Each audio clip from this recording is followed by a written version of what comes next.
So I got my start there as well. Luckily, I graduated in the global recession and was able to ultimately avoid architecture as a career. Uh, but but I did get back into it via being a design technologist or a computational designer.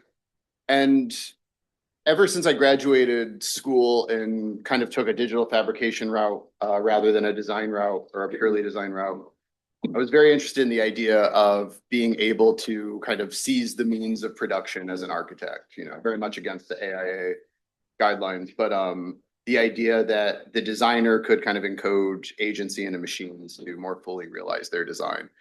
Professionally, this is just like design for manufacturing, but it was kind of a new idea to me at the time, and these digital tools were coming online in the early aughts.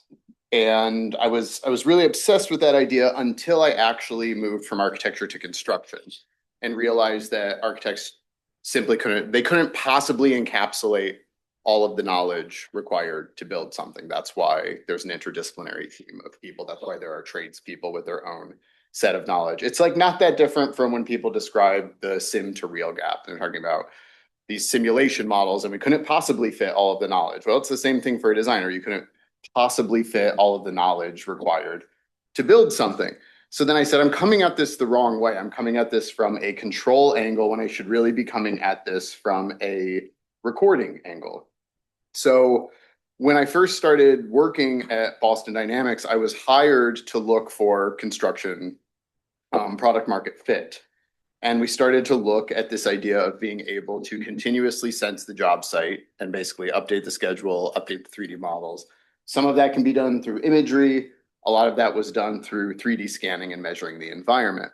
And ultimately, I wanted to get to a place where robots could act on the environment, but everything I knew about robotics and SLAM technology at the time told me that we don't have enough information, we don't have enough resolution. We can't deploy robots in this environment because they don't understand this environment yet. And we have to build this world for them. It crosses, if you saw some of the other talks, it crosses some of those concepts of world models and also concepts of digital twin, which I think are highly related. And did that for a while and started to move away from construction over time. It's still something that the company is interested in. We have a lot of partners working on that, but there was a much greater response in the industrial environment. So we found a much kind of bigger product market fit in this world of industrial inspection. And what I loved about this was that we were deploying robots in the real world that were doing things that just weren't done before. We weren't trying to replace people who were doing inspections. People just couldn't inspect everything. So you can kind of think of these robots as this like physical background process that are always walking around a factory, and then they're looking for problems that have to do with preventative maintenance. Some of that's like computer vision, reading analog gauges. Some of that's thermal imaging to look for overheating pumps and motors. Some of that is acoustic vision, which is looking for things like failing ball bearings, ultrasonic signatures that kind of indicate pending failure. And I started to kind of build interfaces around that. And becoming a product manager, we have something called Orbit, which is our fleet management software for all of our robots that allows us to manage applications. And I said, what if this thing was a kind of living digital twin representation of your factory? You have your blueprints, you see your little yellow pills, which represent Spot walking around, and they can start to label the world. Because what it turns out is, yeah, it's cool to see robots moving around your factory, but robots are a means to an end. A successful robot isn't the point of the application. Success for us means that you get those red triangles and that you're able to act on those red triangles. So in this location of your factory, I've found something that could be a problem. You probably need to issue a work order and get maintenance personnel out there. So, after kind of thinking, okay, we have to record the world, but then we have to make sense of that world through labeling. I still want to get to this place where we're actually acting on the world, where robots are doing physical tasks and not just walking around and sensing things. So the way Orbit works is you have a few people in some kind of centralized office space and they're monitoring factory operations. It's probably not just Boston Dynamics stuff, it's everything, but they have some Boston Dynamics screens. And that software can communicate with any robot that's on a network. So you have this fleet of, in this case, quadruped robots, the Spot robot, on these charging docks. They're on the network. And you can you can explicitly tell them to go out and look at something. More often than not, you basically have this recipe that you make through the website that says what is the inspection cadence, what types of inspections need to be done and how often, and then you distribute that through your fleet of robots. And the idea is that they can kind of intermingle with the personnel on the floor and do what they need to do without getting in the way and safely. The robot then goes around and performs various inspection types on your assets in your factory. That information comes back up to your kind of central command. And ultimately, if you find a problem, well, you're probably going to convert that into some kind of work order and you're going to send a person out to check it. Or people are expensive and not always available. So maybe it's the middle of the night, and before you wake up someone who has to come into the factory and on third shift, you can actually re-inspect that with a robot and actually confirm that that's a problem. And I thought, well, it could be nice if certain things could also be handled by the robots themselves. So right now we're kind of focusing the work of these personnel, but I think there are certain instances where the robots could actually be doing stuff. And we make other robots and other morphologies. We have a spot with an arm that's capable of a certain amount of manipulation. We have a logistics robot called Stretch that does a lot of warehouse jobs like unloading and loading trucks or building orders in a warehouse environment. But those morphologies, those form factors of robots don't really capture the essence of like what we would need for generalized tasking. And then we kind of had a crazy thought years ago, which is what if we took our humanoid robot at the time, which was a hydraulic R&D robot, and electrified all of its actuators and started working on a humanoid. And at the time that was kind of crazy. And today there's like 10,000 humanoid companies. It's an idea that caught on fast, like a lot of things that are happening today. And today, this is what Atlas looks like. So we've got this design, again, designed for manufacturing. It's built for mass manufacturing, modular product that is built to do a wide variety of tasks, primarily with a focus right now in the automotive space. But the point of these things is to be generalized. And working on the humanoid, it's interesting because you're trying to design something that more or less mimics the human body because it's operating in human purposed environments. So something about having 2 legs, 2 arms, and roughly the same height and perspective as a person is going to lend itself well to working in factories that are designed for people to work in. While at the same time, we love to build highly powerful machines. This is an opportunity to build something that's actually capable of things that people can't do in terms of weight capacity, its ability to see 360 degrees at all time, 56 degrees of freedom, and continuously rotating joints.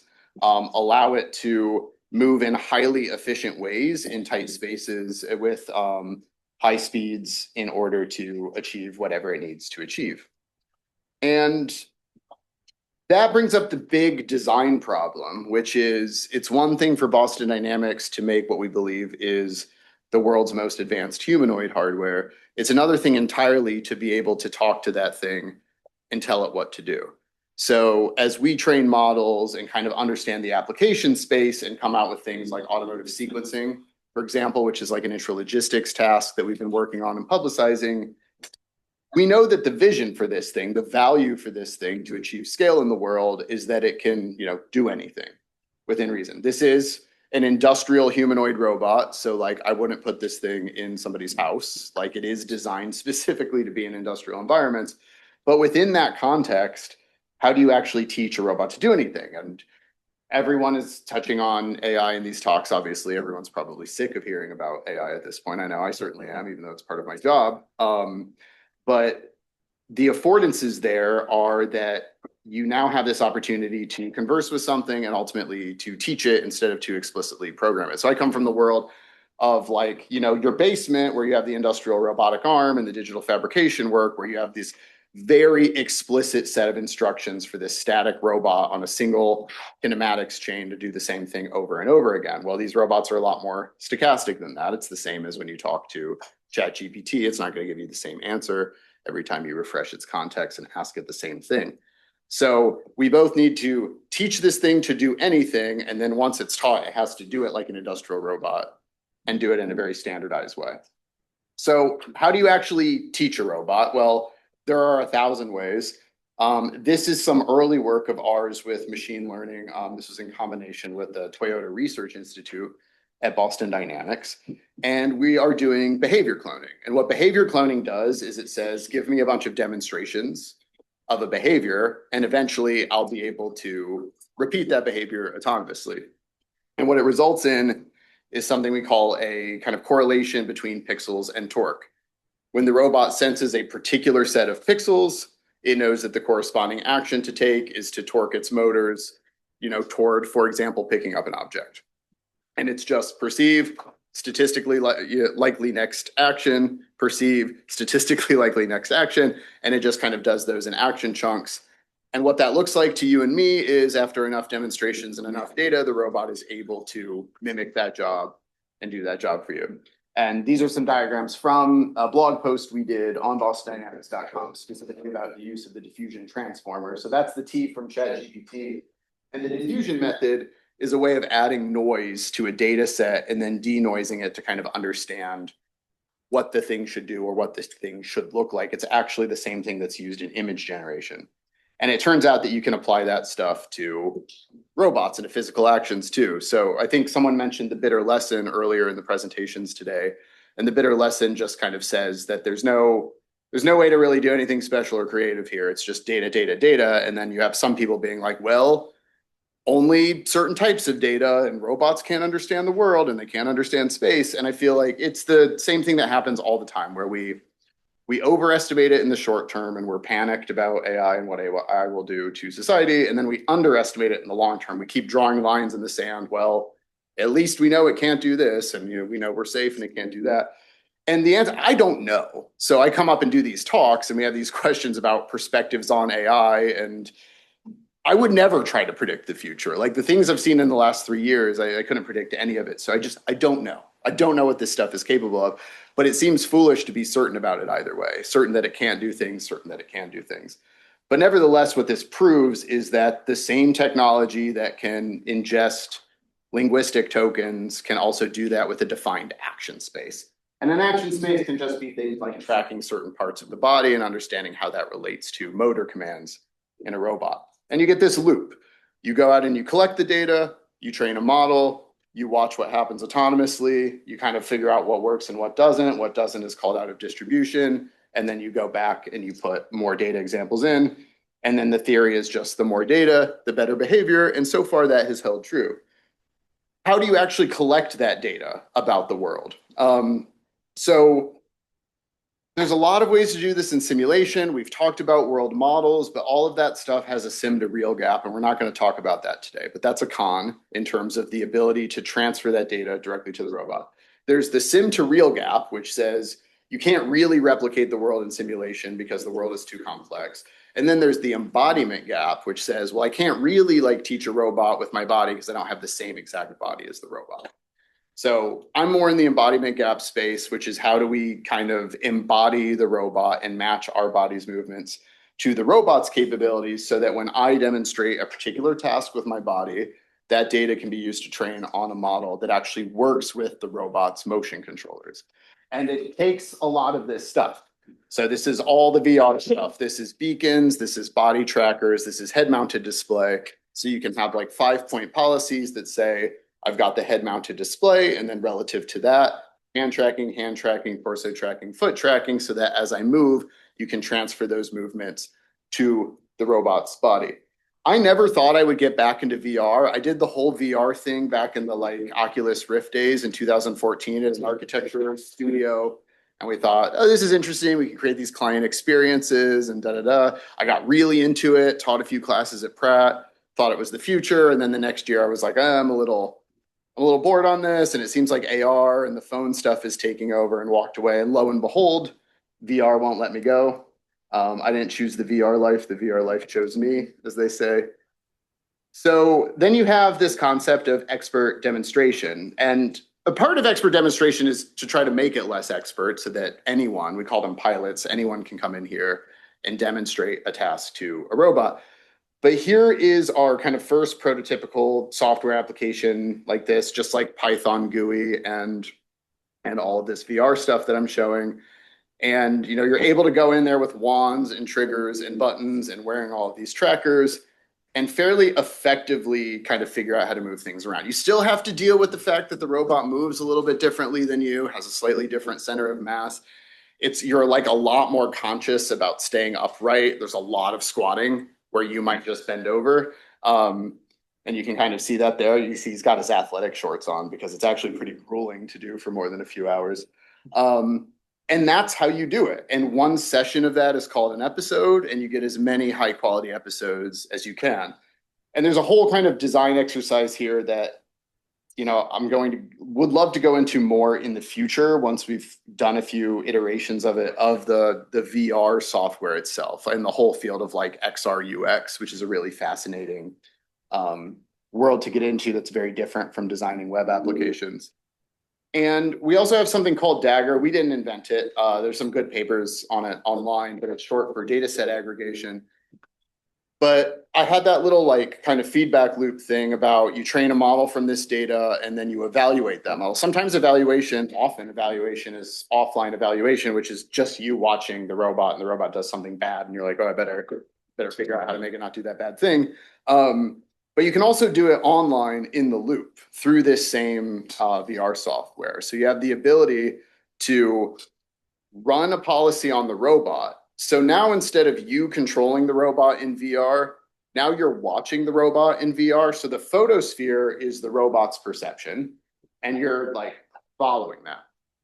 And you're following the robot's pose with your body, and you're tracking that. You're not doing anything, you're not controlling, you're just following. The reason is because then you see the robot do something suboptimal, and you can smoothly interrupt, demonstrate something at a higher quality, and resume the policy. So then you get that like out of distribution data in the policy evaluation itself, and it's super smooth. And if you're watching the robot, this is us at CES this year. So you've got the pilot here and the robot here. And if you're just watching the robot, you can't tell when the robot's being teleoperated to collect that data sample online or when the robot's just running the autonomous policy. So we actually had a little screen here that was like, the robot is currently autonomous. The robot's currently being teleoperated so that people would know the difference, and just so that we're being honest and transparent, because this stuff is confusing. People assume everything they see a robot does is autonomous, or they're pessimists or cynical and they assume that everything's fake and it's teleoperated. So we're just very clear that we show you when it's in each mode. And there's a cost to all of this stuff. So everything I'm showing here is teleoperation. We're trying to match the human body as closely as possible to the kinematics and morphology of the robot, because it's a very small embodiment gap and it's very high quality data. You can have a lot less data to train an autonomous behavior policy, but it's super expensive. And where this seems to be going is eventually we'll get to the point where the special type of like physical actions-based data I'm talking about versus like language data will be available at internet scale. The reason we have AI is because of the internet. The internet can be scraped for language, and that's your like gigantic big data corpus that everyone talked about for years leading up to AI that allows that stuff to be effective and allows people to train on that data. So how do you get there with this physical data space? How do you get robots to understand the world? Well, as you go down this pyramid, you get stuff where the data is not as high quality, but it's more freely available. So there's the idea of the universal manipulator, where you'll see actually people put on like these, like they look like tape guns. They've got like triggers, and then there's like a robot gripper. So you're doing the robot gripping. And then you can also add an egocentric perspective to that, or you can do that purely through video. So now you are the robot. It doesn't require you to be connected to a robot, whether it's hardware or in sim. So you can imagine, oh, if that's how I collect data, then anyone can do it. The kit gets vastly simplified. It just doesn't work as well yet, but presumably it will someday. And if you go all the way down to the bottom, you say like any video. And the problem with any video, well, among the many problems with any video, is you can't really see what the hand is doing when you're looking at those pixels. Even if you could kinematically track the body overall and kind of figure that out, most of what makes a robot successful at these tasks is what's happening here. And that's just very hard to see. It gets occluded. It's like low resolution. Again, I'm sure all of these things will get figured out in due time, or you just throw all this away because somebody came in from left field with some new idea. So things are changing fast. I don't know, but this is kind of where we stand right now. And we're focused on that high quality data because it allows us to do things like go to Las Vegas for CES and just spend a few minutes and boom, we have this autonomous policy. So this is what one of those Ego Umi setups look like. This is actually from I met this person at CES. They've got this like online media company called Soon.tech. I like, as you know, as an old man now, I was at CES and I was like shocked by how all of the media coming through, it was just independent media creators from YouTube with like their little fuzzy mics and their like phone cameras. But this one's pretty cool. It's called Soon.tech. And he interviewed me, but he actually also went and talked to an engineer from another company called Sunday Robotics that's doing some interesting home humanoid work. And you can see that they've got this weird kind of glove gripper that approximates pretty much exactly what the Sunday robot's hand looks like. So you are that robot's hand. You're still in VR, but typically what you do is you augment the VR pass-through cameras with a specialized camera that is your egocentric perspective. And egocentric is just a fancy word from a human's perspective, looking at the world. So that video data corresponds much more directly to action decisions than just a generic vantage point. And then obviously the proprioceptive data that's coming from those gloves for the dexterous manipulation stuff. And all of this kind of points to a world where I talked about the sim to real gap, like, well, oh, okay, these are all the ways to collect that data kind of in the real world, more or less. But wouldn't it be nice if we could just use digital twins, factory environments, world models, et cetera, all of these kind of digital methods and actually train it in there? Because what people expect from this technology is that you can have a representation of your factory and you can test ideas in software. You know, a lot of the research right now is actual physical deployment of hardware. That's not the ideal long-term. Long-term, you want to be able to use software like this, just like you use software to program so many other things. It's a ways out, but this is some work that I did last year with IMK, which is like a digital twin and virtual commissioning software company based out of Germany. It's like some proof of concept stuff for what that would look like in the future. And then ultimately you get to this, where all of these things are agents that do specific tasks, but really the robot is the thing, or sorry, the factory is the thing that's the robot. You're not literally building a giant actuated factory that is one giant robot. You're kind of understanding how to orchestrate a heterogeneous fleet of robots that all have different capabilities. Some of them will be generalized and trainable like Atlas. Some of them will be task specific and targeted like AMRs or industrial robotic arms. They'll all be able to kind of work in a synchronized manner through a piece of software, because that's the beauty of software.